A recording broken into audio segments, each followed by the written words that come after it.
नमस्कार, welcome back to my YouTube channel.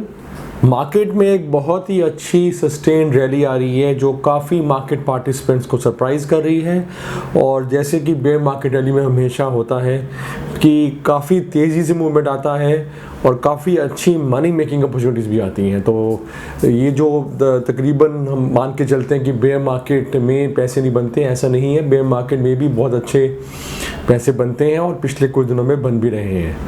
अब इस वक्त समय ये है कि आइडेंटिफाई करना स्टॉक्स जो कि अभी तक इतने चले नहीं हैं, जिन्होंने अभी तक रैली में पार्टिसिपेट नहीं किया, और जहाँ पे लॉजिकली एक छोटे टर्म में भी रैली बन सकती है। लंबी अवधि तो वैसे ही ठीक है, कई स्टॉक्स की ठीक है, पर कई ऐसे स्टॉक्स हैं जिनमें लंबी अवधि के साथ साथ एक छोटी अवधि में भी एक बहुत अच्छा ऑप्शन है ट्रेडिंग करने का, और काफ़ी अच्छे चांसेस हैं कि छोटी अवधि में भी बहुत फैंटास्टिक रिटर्न्स दे सकते हैं। और जो बेयर मार्केट के रिटर्न्स हैं वो एक्चुअली काफ़ी अच्छे हो सकते हैं, क्योंकि जिस लेवल पे आप एंटर कर रहे हैं स्टॉक्स को वो ज़्यादातर काफ़ी अट्रैक्टिव हैं और वहाँ से डाउनसाइड रिस्क काफ़ी प्रोटेक्टेड है। तो बेसिकली हमें क्या करना है कि क्योंकि मार्केट में मोमेंटम है तो हमें फटाफट आइडेंटिफाई करने हैं वो वाले स्टॉक्स जो अभी भी बड़े अट्रैक्टिव लेवल पे हैं, जहाँ पे डाउनसाइड रिस्क कम है और जहाँ पे अपसाइड पोटेंशियल का एक लॉजिक बनता है। अगर ऐसे करें तो हमारे काफ़ी अच्छे चांसेस हैं कि फर्स्ट क्लास रिटर्न्स आ जाएंगे। कुछ बहुत ही छोटे समय में हो सकता है, 2-3 हफ्तों में हो सकता है, 1 हफ्ते में भी बड़े अच्छे रिटर्न्स आ जाएं। और क्योंकि स्टॉक्स का जो एंट्री लेवल है वो बहुत अट्रैक्टिव है, तो डाउनसाइड रिस्क को ज़्यादा नहीं है। डाउनसाइड रिस्क मैक्सिमम ये होगा कि अगर इस रैली में नहीं चल पाए तो आपको होल्ड करना पड़ेगा। तो एज लॉन्ग एज आपके पास होल्डिंग कैपेसिटी है तो downside risk is almost zero and upside potential is very good. तो ऐसी एक स्टॉक की आज चर्चा करेंगे। ये भी एक तरह से ऑटोमोबाइल स्टॉक है और काफ़ी दिग्गज काउंटर है, और किसी वजह से बहुत नेगेटिव सेंटिमेंट है इसके ऊपर। पर अगर हम चार्ट्स में आपको दिखाएंगे कि logically it should move, because जो इसके तुलना में जो बाकी काउंटर्स हैं उनमें अच्छी खासी मूवमेंट आ चुकी है या आ रही है। तो इसलिए ये एक काउंटर रह गया है जहाँ पे अभी भी अट्रैक्टिव वैल्यूएशंस हैं और मूवमेंट डाउनसाइड से बहुत कम आई है। जो काउंटर जिसकी मैं बात कर रहा हूँ है टाटा मोटर्स।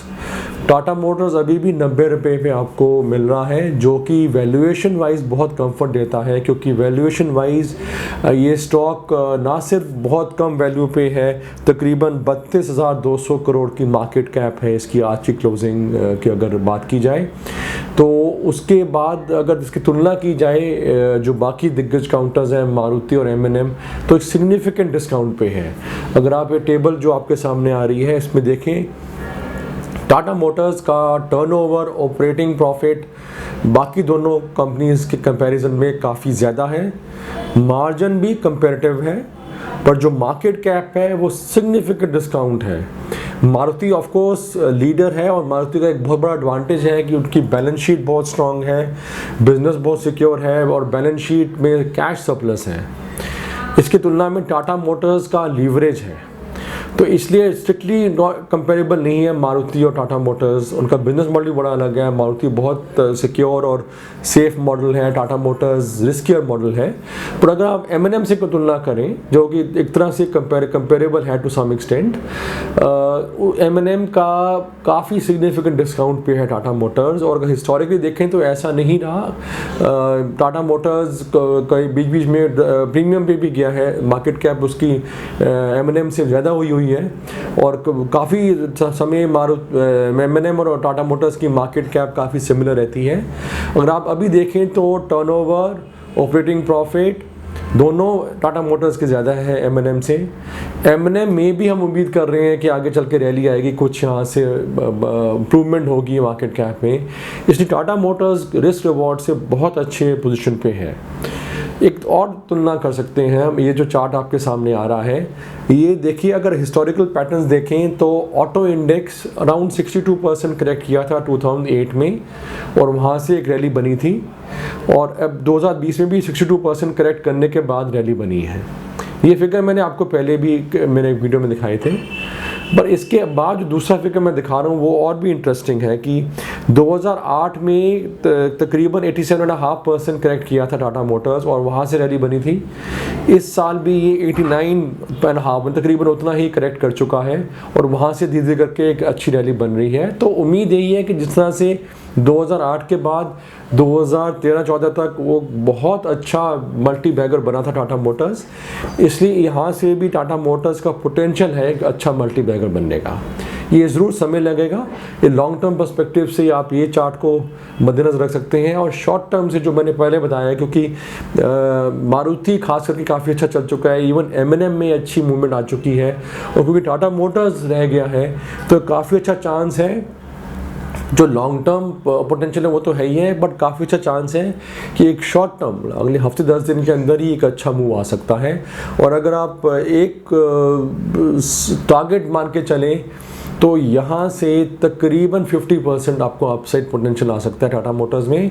और अगर सब कुछ ठीक रहा तो ये बहुत जल्दी भी आ सकता है और 50% अगर रैली आ भी जाए तब भी ये M&M के आसपास के मार्केट कैप पे आएगा, क्योंकि और M&M का भी क्योंकि ऊपर ऑटो सेक्टर में एक अच्छी मूवमेंट आ रही है, तो ऐसा नहीं कि 50% करेक्ट 50% यहाँ से रैली करके भी ये कोई बहुत ज़्यादा महंगा या बहुत ही डिफ़िकल्ट चीज़ होगी। तो यहाँ 90 से अगर 130-135 रुपये का हम टारगेट लें जो 50% अपसाइड पोटेंशियल है, तो मेरे मुताबिक डाउनसाइड रिस्क बहुत कम है, इसमें अपसाइड पोटेंशियल बहुत ज़्यादा है। हैविंग सेड दैट, मैं आपको थोड़े कंसर्न बता दूं। कंसर्न, एक सबसे बड़ा कंसर्न ये है कि इंडिया में जो लॉकडाउन हुआ है वो काफ़ी सीवियर हुआ है, तो उसके रहते हुए इसमें ज़रूर एक इम्पैक्ट आ रहा है जो बाकी ऑटो सेक्टर के प्लेयर्स में भी आ रहा है। कमर्शियल व्हीकल की सेल्स में भी ज़रूर एक बहुत बड़ा इम्पैक्ट है। ग्लोबली भी कार्स में ज़रूर एक डिमांड श्रिंक हो रही है, उसका भी इम्पैक्ट है। और सबसे बड़ी बात, इनका लीवरेज बहुत ज़्यादा है, बहुत हाई डेट कंपनी है, तो इसलिए एक लॉन्ग टर्म पर्सपेक्टिव से मैं ज़रूर कहूँगा कि Maruti is the first choice and should always remain the first choice. But क्योंकि आपको एक एंट्री पॉइंट एक अच्छा मिल रहा है, मारुति ऑलरेडी 5800 पहुंच चुका है, तो 4000 से ऑलरेडी जो उसका बेस था वहाँ से 40% ऊपर रैली कर चुका है। जो उसका मारुति का पीक था 10,000, वहाँ से सिर्फ 40% डिस्काउंट पे है। वेयर टाटा मोटर्स जो 600 का इसका पीक था उससे 15% वैल्यू पे मिल रहा है। नीचे से भी इसका कोई बहुत ज़्यादा रैली नहीं आया अभी, तो बहुत नीचे डाउनसाइड से जो रैली आया उसके मद्देनज़र रखते हुए, पूरी वैल्यूएशन को मद्देनज़र रखते हुए और अपसाइड जो उसका था पीक वहाँ से जितना ड्रॉ डाउन है, तीनों चीज़ों को मद्देनज़र रखते हुए हालांकि मैं फिर से कहूँगा कि मारुति बेस्ट चॉइस है लॉन्ग टर्म इन्वेस्टर्स के लिए। बट अभी जो लेवल है वहाँ पर आपको बहुत short term as well as long term नज़रिए से टाटा मोटर्स बहुत अच्छा एंट्री पॉइंट दे रहा है और आपको इसको मेरे मुताबिक फ़ायदा उठाना चाहिए। और भी इसके पॉइंट्स हैं।